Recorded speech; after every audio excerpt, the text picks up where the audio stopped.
হরে কৃষ্ণ। কর্মফল ক্ষয় করবেন কিভাবে জীবনে, কর্মফল থেকে কিভাবে মুক্তি লাভ করবেন, ভাগবত থেকে আজকে আপনাদের বলবো। ভাগবতে ভগবান শ্রীকৃষ্ণ কি বলেছেন সেই শ্লোক আজকে আপনাদের বলবো।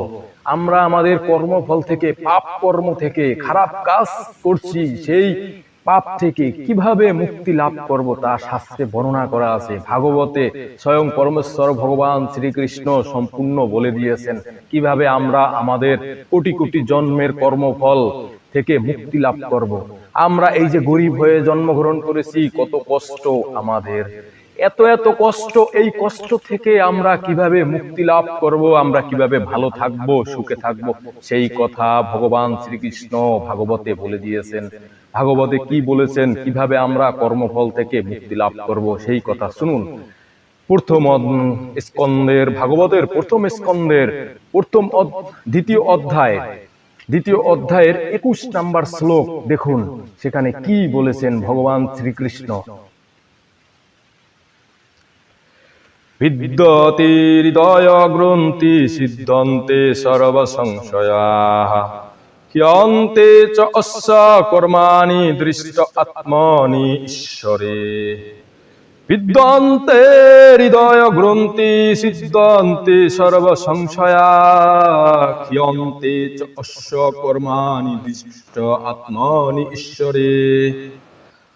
আত্মার আত্মা পরমাত্মা ভগবানকে দর্শন হলে হৃদয় গ্রন্থি ছিন্ন হয়, সমস্ত সংশয় দূর হয় এবং সমস্ত কর্মফল থেকে ক্ষয় প্রাপ্ত হয়।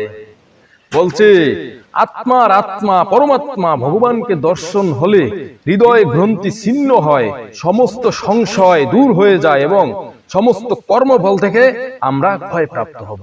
আমাদের যত কর্মফল আছে, যত পাপ আছে, যত দুঃখ কষ্ট আছে, সেই সমস্ত পাপ থেকে আমরা কিভাবে মুক্তি লাভ করব সে কথা ভাগবতে এই দ্বিতীয় অধ্যায়ের শ্লোক নাম্বার 21 বলে দিয়েছে ভগবান শ্রীকৃষ্ণ।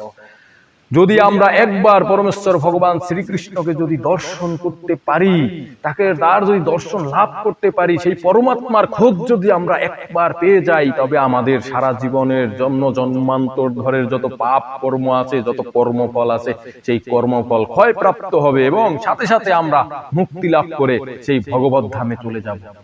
দেখুন, আমরা গরিব ঘরে জন্ম নিয়েছি, কেউ কষ্টে দিন কাটাচ্ছে, কেউ সুখে আছে। কিসের জন্য? আমাদের পূর্বকৃত জন্মের বিভিন্ন কর্মফল, ভালো কিংবা খারাপ কাজের কর্মফল। এই কর্মফল থেকে আমাদের মুক্তি লাভ করতে হলে আমাদের কৃষ্ণ ভজন করতে হবে এবং পরম পুরুষোত্তম পরমেশ্বর ভগবান শ্রীকৃষ্ণের যদি আমরা একবার দর্শন লাভ করি, তাহলে আমাদের জন্মান্তর ধরের কর্মফল ক্ষয় প্রাপ্ত হবে। সাথে সাথে ভগবান যদি কৃপা করে, তবে এক নিমেষেই আমাদের সমস্ত কর্মফল থেকে মুক্তি লাভ করে আমরা ভগবত ধামে পদার্পণ করব, যেখানে দিব্য আনন্দ, যেখানে কোনো কষ্ট নেই, জরা ব্যাধি রোগ শোক নেই, শুধু শান্তি আর সুখ, দিব্য আনন্দ, চিন্ময় আনন্দ। তাই আসুন আমরা হরে কৃষ্ণ মহামন্ত্র জপ করি, কারণ এই হরে কৃষ্ণ মহামন্ত্র যদি আমরা জপ করি, তাহলেই কেবল আমরা একমাত্র পরমেশ্বর ভগবান শ্রীকৃষ্ণকে দর্শন করতে পারবো এবং তবেই আমরা এই দুঃখ কষ্ট থেকে মুক্তি লাভ করে চিন্ময় জগতে পদার্পণ করতে পারবো। হরে কৃষ্ণ।